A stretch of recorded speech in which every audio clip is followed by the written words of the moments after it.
Hello friends, welcome to SP classes N K. और आज जो है दोस्तों 11th क्लास के हम जो है पार्ट 1 में आपका क्या पढ़ने जा रहे हैं, सेट्स। क्या पढ़ने जा रहे हैं? सेट्स। सेट्स में आज सेट्स के प्रकार समझेंगे, इसका निरूपण समझेंगे, सेट्स के बारे में समझेंगे दोस्तों, और सेटों पर संक्रियाएं समझेंगे। सब कुछ सेट्स के बारे में आज जानेंगे दोस्तों, ठीक है। और अब जो है 11th क्लास के जो है बैच स्टार्ट हो चुका है दोस्तों। और आज आज से प्रतिदिन आपको जो है 11th क्लास में एक लेक्चर आपको मिलेगा दोस्तों, ठीक है। तो आज शुरुआत करते हैं। सबसे पहले जानेंगे सेट्स के बारे में दोस्तों। देखिए सेट्स के बारे में, समुच्च। आज समुच्च ही पढ़ने वाले हैं दोस्तों। तो समुच्च में आज क्या पढ़ेंगे समझिए।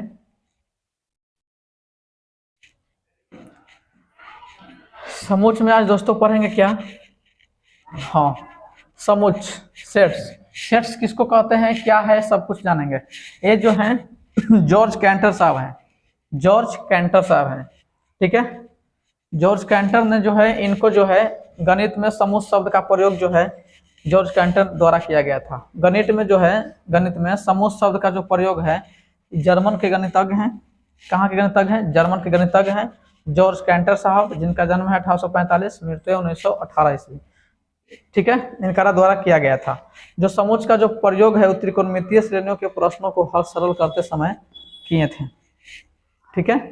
कब किए थे? त्रिकोणमितीय श्रेणियों के प्रश्नों को सरल करते समय किया था दोस्तों। कौन? जॉर्ज कैंटर साहब, ठीक है। इनको क्या कहा जाता है? Father of set theory. Father of set theory कहा जाता है। किन है? जॉर्ज कैंटर साहब को, ठीक है। ये जो है महान गणितज्ञ हैं, फादर ऑफ इनका सेट थ्योरी भी कहा जाता है। तो ठीक है, आप समुच्च से समझेंगे कि समुच्च क्या है दोस्तों, और इसको में पढ़ेंगे क्या क्या। समुच्च माने सेट्स, और दूसरा नंबर पे पढ़ेंगे क्या? समुच्च का निरूपण, representation of sets, representation of sets, और समुच्च के प्रकार, टाइप्स ऑफ सेट। और फिर पढ़ेंगे क्या? वेन आरेख, वेन डायग्राम। और फिर समुच्चों पर संक्रिया। समुच्चों पर संक्रिया में क्या क्या पढ़ेंगे? समुच्चों पर संक्रिया में पढ़ेंगे सम्मिलन, पढ़ेंगे सर्वनिष्ठ, पढ़ेंगे इन्हीं समुच्च का पूरक, समुच्च का पूरक हो गया यहाँ पे, और जो घटाव है, ये सब चीजें इसमें पढ़ेंगे। किसमें? समुच्चों का पर संक्रिया पे। और आज के जो क्लास है उस समुच्च पे बल देंगे, समुच्च के निरूपण पे बल देंगे, समुच्च के प्रकार थोड़ा सा समझा लेंगे, फिर वही वेन डायग्राम चालू करेंगे, फिर समुच्चों पर संक्रिया में चलेंगे, ऑपरेशंस ऑफ सेट्स, ठीक है दोस्तों। फिर समुच्च का पूरक, समुच्च का पूरक, कॉम्प्लीमेंट ऑफ सेट्स, ठीक है। तो आज जो समझने वाले हैं, क्या समझने वाले हैं? सेट्स और सेट्स का निरूपण। इन्हीं सब इस चैप्टर में पढ़ना है। एनसीईआरटी के अकॉर्डिंग चलेंगे दोस्तों। समुच्च पढ़ाएंगे, समुच्च का निरूपण, रिप्रेजेंटेशन ऑफ सेट, उसके बाद समुच्च के प्रकार, वेन आरेख, समुच्चों पर संक्रिया, उसके बाद समुच्च का पूरक। इन्हीं सब चैप्टर जो है पढ़ाएंगे दोस्तों, ठीक है। तो सबसे पहले सेट्स के बारे में जाने, समुच्च क्या है। तो देखिए सेट्स, इसको हिंदी में क्या कहते हैं? समुच्च। वस्तुओं के सुपरिभाषित, वस्तुओं के सुपरिभाषित, जिसको अंग्रेजी में क्या कहते हैं? Well defined. वस्तुओं के सुपरिभाषित संग्रह को क्या कहते हैं? समुच्च कहा जाता है। वस्तुओं के सुपरिभाषित संग्रह को क्या कहा जाता है? सेट्स कहा जाता है। अब सुपरिभाषित क्या है? सुपरिभाषित का अर्थ है कि वैसा संग्रह जो व्यक्तियों के अनुसार ना बदले, जो व्यक्तियों के अनुसार ना बदले। सेट्स, कोई भी चीज का सेट्स होता है, बर्तन का सेट्स, कपड़ा का सेट, ठीक है। साइकिल, अगर एक टाइप के साइकिल हो गया कोई कंपनी का, तो साइकिल का सेट हो गया, ठीक है। मतलब कपड़ा का सेट, बाजार में भी सामान खरीदने जाते हो तो एक सेट दे दीजिए, ये चीज, एक सेट वो चीज दे दीजिए, है ना। सेट बोलते हैं, आम भाषा में सेट्स बोलते रहते हैं, ठीक है। तो हम लोगों को सेट्स के बारे में दोस्तों पढ़ाई करना है। तो सेट्स क्या है? वैसा संग्रह, वैसा संग्रह, सुपरिभाषित का मतलब होता है, देखिए वस्तुओं के सुपरिभाषित संग्रह को क्या कहते हैं? समुच्च कहा जाता है। मतलब संग्रह को समुच्च कहते हैं, लेकिन वैसा संग्रह दोस्तों जो सुपरिभाषित हो। सुपरिभाषित के मतलब दुनिया में जितना आदमी है, प्रत्येक आदमी जो है किसी क्वेश्चन का अगर आंसर अगर एक ही दे रहा हो तो वो जो है उस सेट्स के अंतर्गत आता है। जैसे समझिएगा, जे अक्षर से शुरू होने वाला वर्ष के सभी महीनों का संग्रह, तो ये जो क्या है? ये सेट्स है। ये क्या है? सेट्स है। क्यों? क्योंकि जे अक्षर से शुरू होने वाले वर्ष के सभी महीनों का आप नाम किसी भी व्यक्ति से पूछिएगा तो उसका आंसर देगा क्या? जनवरी देगा, क्या क्या देगा, जनवरी दे देगा, फरवरी, मार्च, अप्रैल, मई, जून, जून देगा दोस्तों, जुलाई देगा, है ना, और क्या दे सकता है, अगस्त, सितंबर, अक्टूबर, नवंबर, दिसंबर, नहीं, जनवरी दे सकता है ना, हाँ जनवरी दे सकता है, जून दे सकता है, जुलाई भी दे सकता है, ठीक है। किसी भी व्यक्ति से आप जाके पूछेगा तो इसको जितने ही व्यक्ति हैं दुनिया में वो सारा का सारा आंसर जो है जनवरी, जून, जुलाई ही देंगे। अगर आप जे अक्षर से शुरू होने वाले वर्ष के सभी महीनों का नाम पूछेंगे तो वही यहाँ पे लिखा है। संग्रह, संग्रह का मतलब क्या समझ है, संग्रह मतलब एक ही जगह ढेर सारा वस्तुएं, ठीक है, वस्तुएं, कोई भी चीज का संग्रह, ठीक है, वैसा संग्रह जो व्यक्तियों के अनुसार ना बदले, मतलब सभी व्यक्ति के अनुसार वो सेम रहे, तो उसको क्या कहते हैं, सेट्स कहते हैं। जैसे आप समझ पाए कि जे अक्षर से शुरू होने वाले आप अगर वर्ष के सभी महीनों का संग्रह किसी से व्यक्ति से पूछेगा तो क्या बताएगा दोस्तों, जनवरी, जून, जुलाई बताएगा, ठीक है। और क्या आएगा, नहीं आएगा जनवरी, फरवरी, मार्च, अप्रैल, मई, नहीं तो जून, जुलाई, अगस्त, सितंबर, अक्टूबर, नवंबर, दिसंबर, नहीं आएगा। तो इसको क्या कहेंगे, सेट्स कहेंगे। ये सेट्स है, ठीक है, ये हमको पहचानना है कि कौन सेट्स है कौन नहीं है, तो ये सेट्स है, ये क्या है, सेट्स है, समुच्चय है, ठीक है, सेट्स है। और विश्व के सर्वश्रेष्ठ 11 बल्लेबाजों का संग्रह,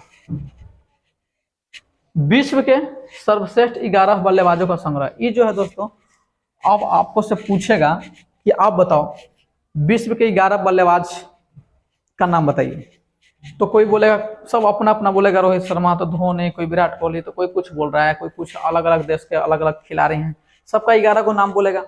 उस बच्चा से पूछेगा तो हो सकता है वो दूसरा का नाम ले लिया, सचिन तेंदुलकर नाम ले लिया है, तो 11 को कौन कौन से लेगा, कौन कौन लेगा, कोई आता पता नहीं है दोस्तों, ठीक है। कोई भी कुछ भी बोल सकता है। 11 को आप इस बच्चा से पूछेगा कि 11 को खिलाड़ी के नाम बताओ जो तुमको सबसे पसंदीदा है, तो वो क्या बोलेगा, वो 11 को कुछ कुछ नाम बता देगा।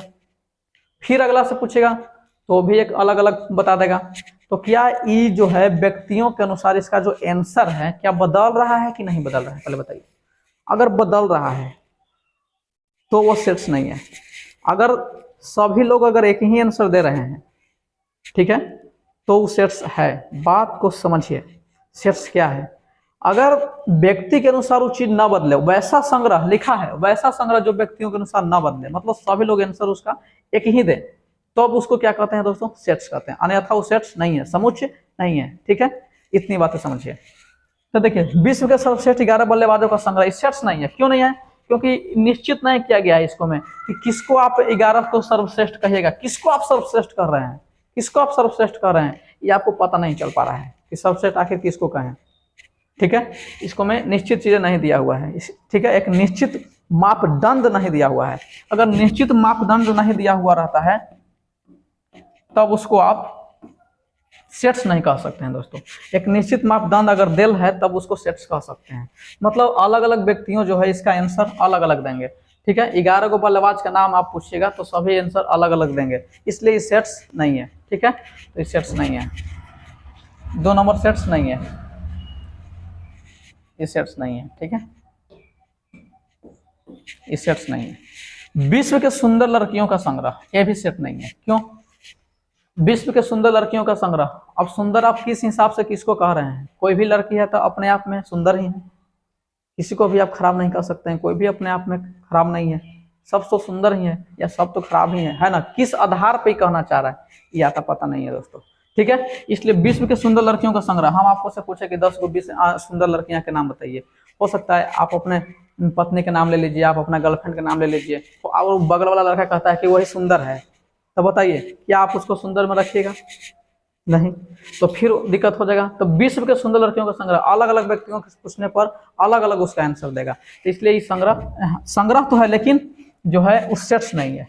संग्रह है लेकिन सेट्स नहीं है। लड़कियों का संग्रह सेट्स है, लड़कियों का संग्रह, संग्रह तो है, लड़कियों का जो ढेर सारा ग्रुप हो गया उसका वो संग्रह हो गया, लेकिन वो सेट्स नहीं है। क्यों नहीं है, क्योंकि वो किस मापदंड पे कह रहा है विश्व के सुंदर लड़कियों का संग्रह, आप किसको सुंदर कह रहे हैं यह तो पता नहीं है दोस्तों, तो इसको सेट्स नहीं कहेंगे। क्योंकि संग्रह लेना है लेकिन वैसे संग्रह को लेना है जो व्यक्तियों के अनुसार नहीं बदलना चाहिए, किसी भी व्यक्ति से पूछे तो उसका आंसर वही देना चाहिए, तब तो उसको सेट्स कहेंगे, अन्यथा सेट्स नहीं कहेंगे। ठीक है, तो ये सेट्स नहीं है, ये सेट्स नहीं है। और देखिए दोस्तों, सभी धन पूर्णांकों का संग्रह, आप किसी भी व्यक्ति से पूछिए कि धन पूर्णांकों का संग्रह, तो सबको यही बताएगा दोस्तों, 1 2 3 4 5 6 7 8 डॉट डॉट। ठीक है, किसी भी व्यक्ति से पूछेगा कि सभी धन पूर्णांकों का संग्रह, तो यही चीजें वो बताएगा। ठीक है, तब इसको क्या कहेंगे दोस्तों, सेट्स कहेंगे, तब इसको क्या कहेंगे, सेट्स कहेंगे। ठीक है, तो यहाँ पे ये सेट्स है, ये जो है ये सेट्स है। क्यों सेट्स है दोस्तों, क्योंकि देखिए सभी धन पूर्णांक है। अब धन पूर्णांक किसी से भी पूछेगा तो धन पूर्णांक का मतलब 1 से शुरू होता है, 1 2 3 4 5 6। ठीक है दोस्तों, 1 2 3 4 5 6। हेलो दोस्तों, समझिए ध्यान से। तो 100 से कम सभी प्राकृतिक संख्याओं का संग्रह, 100 से कम, तो 100 से कम आप किसी भी व्यक्ति से पूछें कि 100 से कम सभी प्राकृतिक संख्याओं का संग्रह, तो 100 से कम प्राकृतिक संख्या क्या होगा, ए 1 2 3 4 6 माने 5 6 7 डॉट डॉट, कहाँ तक जाएगा दोस्तों, कितना से कम है, 100 से कम। तो 100 से कम मतलब 99 तक आएगा, 99 से तक आएगा, तो इसको क्या कहेंगे दोस्तों, सेट्स कहेंगे। 100 से कम सभी प्राकृतिक संख्याओं का संग्रह, ये क्या है, सेट्स है। ठीक है, तो इनमें कौन कौन से सेट्स हुआ, कौन कौन सेट्स नहीं हुआ, बताइए। जी अक्षर से शुरू होने वाले वर्ष के सभी महीनों का संग्रह सेट्स है। क्यों है, क्योंकि सभी व्यक्ति एक ही आंसर देंगे, व्यक्ति के अनुसार नहीं बदलेंगे। ठीक है दोस्तों, 20, तो 100 से कम सभी प्राकृतिक संख्याओं का संग्रह, एक क्या है, विश्व के सुंदर लड़कियों का संग्रह। बोले विश्व के सर्वश्रेष्ठ 11 बल्लेबाजों का संग्रह, इस सेट्स है या नहीं है, क्योंकि अलग अलग व्यक्ति अलग अलग आंसर देंगे, तो इस सेट्स नहीं है।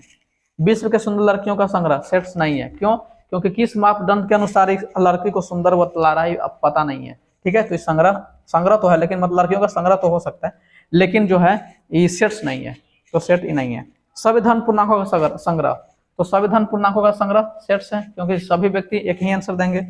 100 से कम सभी प्राकृतिक संख्याओं का संग्रह, ये भी सेट्स है, क्यों, 100 से कम, तो 1 2 3 4 डॉट डॉट, कहाँ तक, 99 तक कह रहा है, 100 से कम, 100 से कम, तो 100 से कम मतलब कितना, 99, 100 नहीं है। ठीक है दोस्तों, ठीक है दोस्तों, सेट्स, अब क्या पढ़ेंगे, सेट्स। सेट्स तो पढ़ लिए, सेट्स को प्रायः अंग्रेजी वर्णमाला के बड़े अक्षरों के द्वारा निरूपित किया जाता है, ए बी सी बड़े अक्षर के द्वारा सूचित किया जाता है दोस्तों।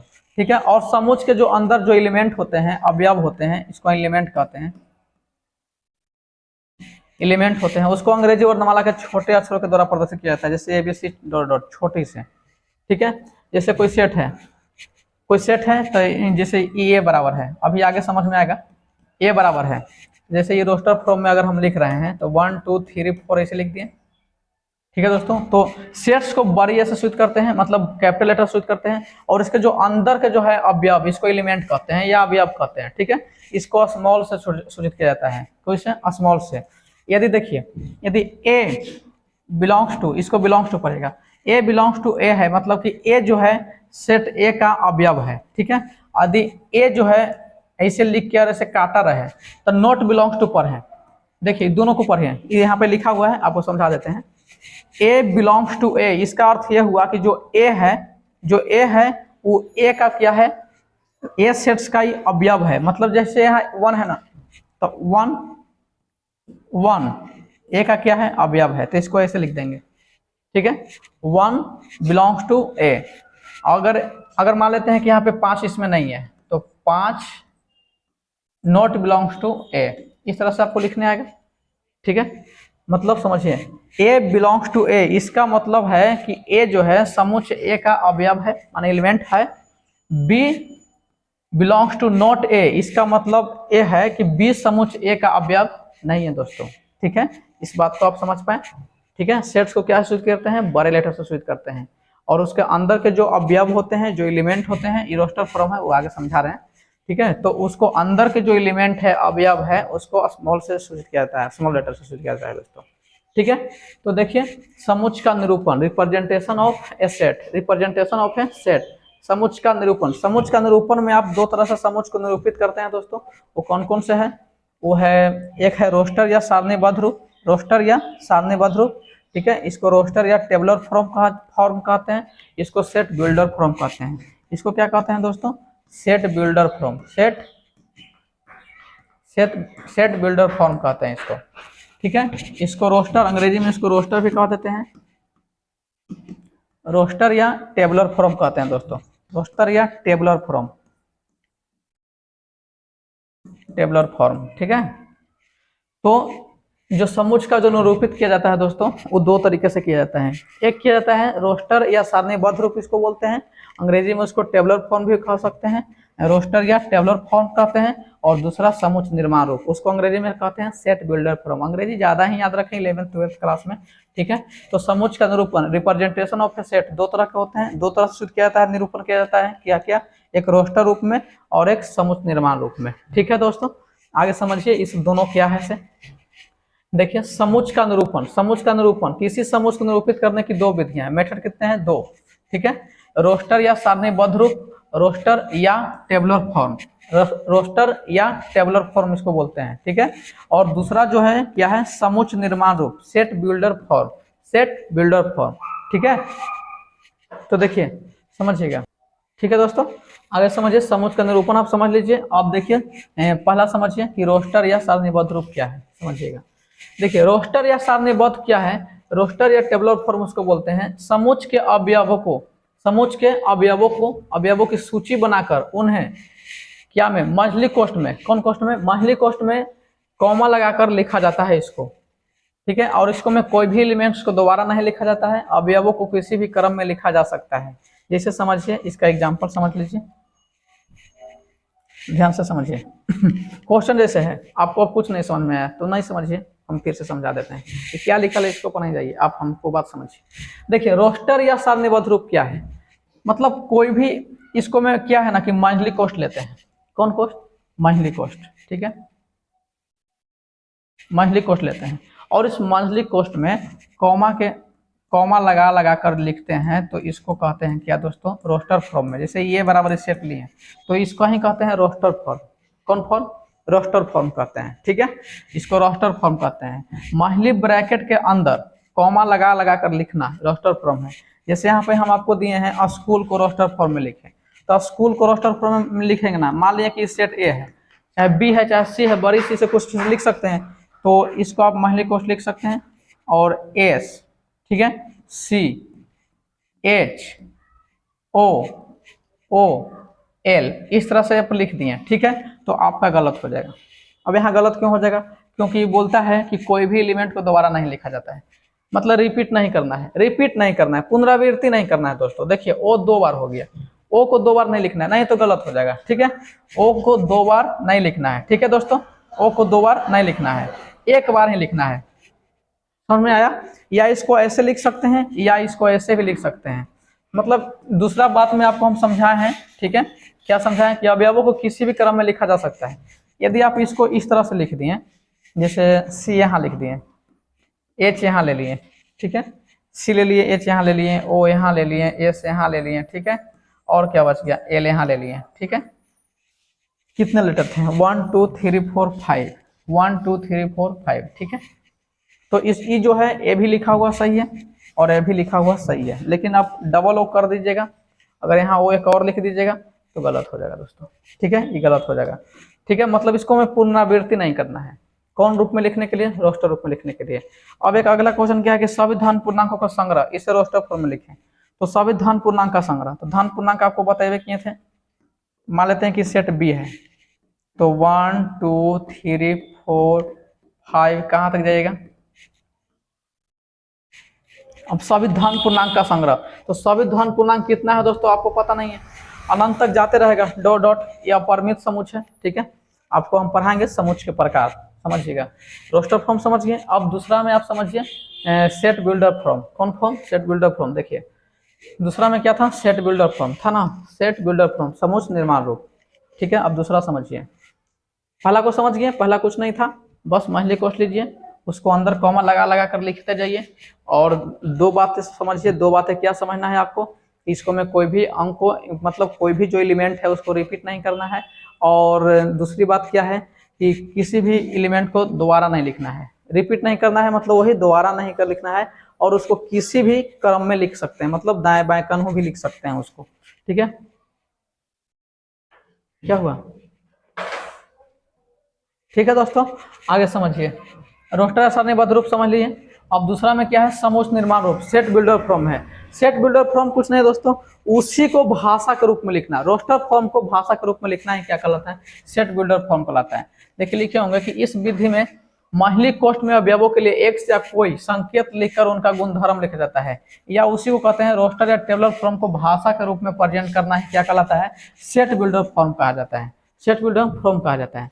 बस उसी को भाषा के रूप में लिख देना, सेट बिल्डर फॉर्म कहते हैं। कैसे से समझिए, एग्जाम्पल देखिए। ए बराबर 1 2 3 4 5 और 7 है ना दोस्तों, तो ये क्या में है बोलिए? एग्जाम्पल जो लिए हैं, ए बराबर 1 2 3 4 5 6 7, ये जो है ये क्या में है? ये रोस्टर फॉर्म में है। कौन फॉर्म में है? रोस्टर फॉर्म में। रोस्टर फॉर्म में है ना, इसको हमको सेट बिल्डर फॉर्म लिखना है। तो देखिए तो क्या करना है आपको, यहाँ ए लिख देना है दोस्तों। ए बराबर एक्स, और इसको क्या पढ़ेगा समझिए, सच डेट एक्स पढ़ेगा। क्या पढ़ेगा? एक्स सच डेट एक्स, मतलब एक्स इस प्रकार है कि एक्स। ठीक है, तो देखिए दोस्तों, इसको पढ़ते हैं x such that x. X such that x मतलब एक्स इस प्रकार है कि एक्स, मतलब यहाँ एक्स जो है, मतलब इस पूरे चीज को मान लेते हैं कि एक्स है। पूरे चीज को क्या मान लेते हैं? एक्स मान लेते हैं। एक्स से पर कोई भी चीज हो सकता है, बुक क्वेश्चन में ज्यादा टाइप से एक्स ही रहता है दोस्तों। ठीक है, तो इसको एक्स मान के चलते हैं। ठीक है, तो एक्स सच डेट एक्स, बोलिए अभी जो एक्स का जो ये वैल्यू है, बोलिए 8 से कम है कि नहीं? ये नेचुरल नंबर है कि नहीं? कौन नंबर है? Natural number. तो वही लिखा है x such that x, x is a natural number less than 8। 8 से नेचुरल, देखिए एक्स का जो मान है वो नेचुरल नंबर है, प्राकृत संख्या है जो 8 से कम है। तो इसी को क्या में लिख दिए हैं? देखिए इसी को लिख दिए हैं सेट बिल्डर फॉर्म में।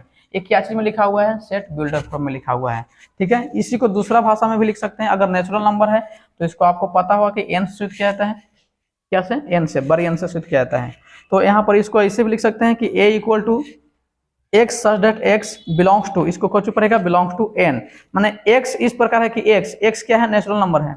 एंड जो एक्स का जो वैल्यू है वो 7 से छोटा है, लेस देन 7 या इक्वल है, माने 7 के बराबर है एक्स का मान, देख लीजिए है कि नहीं, और 7 के इक्वल भी है। या इसको आप लिख सकते हैं 8 इज लेस देन एक्स, मतलब कि एक्स जो है लेस देन है कितना से? 8 से। ठीक है, 8 ग्रेटर है। ठीक है, तो एक्स इज लेस देन 8, तो ए बराबर इसको ऐसे भी लिख सकते हैं, आपको जैसे इच्छा लिखने की। फिर जो है अगले क्लास में जो है रोस्टर फॉर्म में लिखने के लिए और सेट बिल्डर फॉर्म में लिखने के लिए प्रैक्टिस क्वेश्चन लाएंगे, और एनसीईआरटी के क्वेश्चन लाएंगे, उसमें आपको प्रैक्टिस हो जाएगा। ठीक है, फिलहाल अभी आप समझ लीजिए कि इसको किस तरह से लिखते हैं। मतलब 1 2 3 4 5 6 है। यदि आपको ए बराबर यहाँ दे दिया था क्या? 1 2 3 4 5 6 7 दे दिया था दोस्तों। ठीक है, या 8 9 कुछ भी दे सकता है। तो देखिए ई जो है रोस्टर फॉर्म में, इसको हमको अगर सेट बिल्डर फॉर्म में लिखना है तो क्या लिखेगा दोस्तों? ठीक है, यहाँ से ए बराबर लिख लीजिए। ए बराबर माहिली कोष्ठ इसी में भी लेना है। यहाँ क्या करना है? एक्स सच डेट एक्स करना है। एक्स सच डेट एक्स, आप इस तरह से एक्स लिख सकते हैं या इस तरह से एक्स सच डेट एक्स, मतलब एक्स इस प्रकार है कि एक्स जो है वो कौन नंबर है? नेचुरल नंबर है। कौन नंबर है? नेचुरल नंबर है। वही लिखा था कि एक्स जो है वो नेचुरल नंबर है। ये बिलोंग्स टू है, मतलब कि एक्स जो है वो बिलोंग्स कर रहा है कि वो कौन सी है? नेचुरल नंबर है। ठीक है, एंड और एंड यहाँ लिखता है कि एक्स जो है, मतलब जो यहाँ एक्स का जो वैल्यू है, जो एक्स का जो वैल्यू है उस 7 से क्या है? या तो आप इसको दो तरह से लिख सकते हैं। देखिए अगर यहाँ 7 लिख दिए तो 7 से छोटा भी तो नंबर है और 7 के बराबर भी नंबर है। यदि आप यहाँ 8 लिख देते हैं तो सिर्फ, अगर यहाँ 8 लिख देते हैं तो सिर्फ लेस देन का ही प्रयोग करें, क्योंकि इक्वल नहीं है, 8 के इक्वल यहाँ नहीं है।